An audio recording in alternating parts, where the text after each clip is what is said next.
નમસ્કાર ખેડૂત મિત્રો, સ્વાગત છે બધા મિત્રોનો અમારી યુટ્યુબ ચેનલમાં. હું છું આપનો મિત્ર ભાવિ વઘાસિયા. તો મિત્રો, સૌપ્રથમ તો આજે ભીમ અગિયારસનો દિવસ છે. તો ભીમ અગિયારસના આ ખૂબ જ સુકનવંતા પાવન દિવસની તમામ ખેડૂત મિત્રોને હાર્દિક શુભકામનાઓ.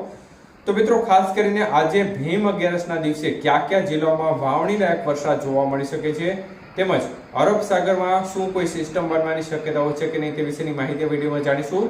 તો જે પણ મિત્રો નવા છે તે ચેનલને સબસ્ક્રાઇબ કરી લેજો. ફેસબુકમાં જોતા હોય તો ફેસબુક પેજને ફોલો કરી લેજો.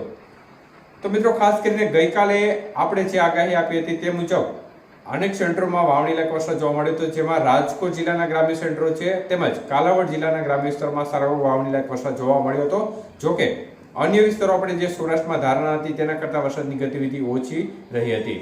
તો દક્ષિણ ગુજરાતના બોર્ડર કાંઠાના ભાગોમાં પણ છૂટો છવાયો વરસાદી માહોલ જોવા મળ્યો હતો. ત્યારે મિત્રો, ખાસ કરીને આજના એટલે કે ભીમ અગિયારસના દિવસે કયા કયા વિસ્તારમાં વાવણી લાયક વરસાદ થવાની સંભાવના રહેલી છે તે વિશેની વરસાદ વિશેની માહિતી જાણીએ તે પહેલા અરબ સાગરના સિસ્ટમ બાબતે માહિતી જાણીએ.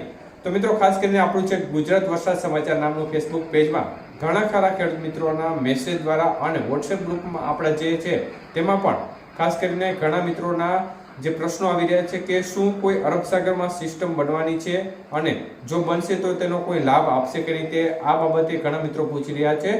તો મિત્રો, ખાસ કરીને વાત કરી દઉં તો અરબ સાગરમાં હમણાં કોઈ સિસ્ટમ બને તે પ્રકારની શક્યતાઓ જણાતી નથી. એટલે અરબ સાગરથી અત્યારે આશા રાખવી એક પ્રકારે પાંગળી ગણી શકાય અને અરબ સાગરમાં સિસ્ટમ બનવાની શક્યતાઓ જણાતી નથી.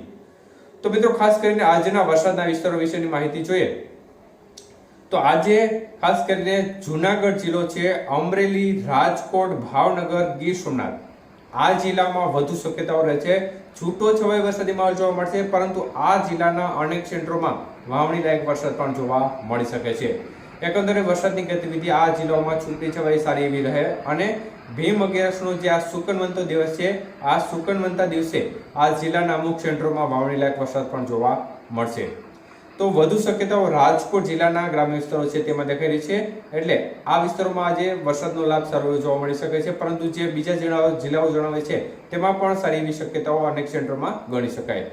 તો દક્ષિણ ગુજરાતના બોર્ડર કાંઠાના તાપી, નર્મદા, ડાંગ, આહવા, સાપુતારા, દમણ, દાદરા, નગર હવેલી આજુબાજુનો ભાગ છે, આ ભાગોમાં પણ છૂટો છવાયો વરસાદી માહોલ જોવા મળી શકે છે. અને જે બીજા દક્ષિણ ગુજરાતના ભાગો છે તેમાં ઓછી શક્યતાઓ છે, પરંતુ તેમાં પણ ક્યાંક ક્યાંક સામાન્ય ઝાપટારૂપી વરસાદની ગતિવિધિ જોવા મળે તો મળે.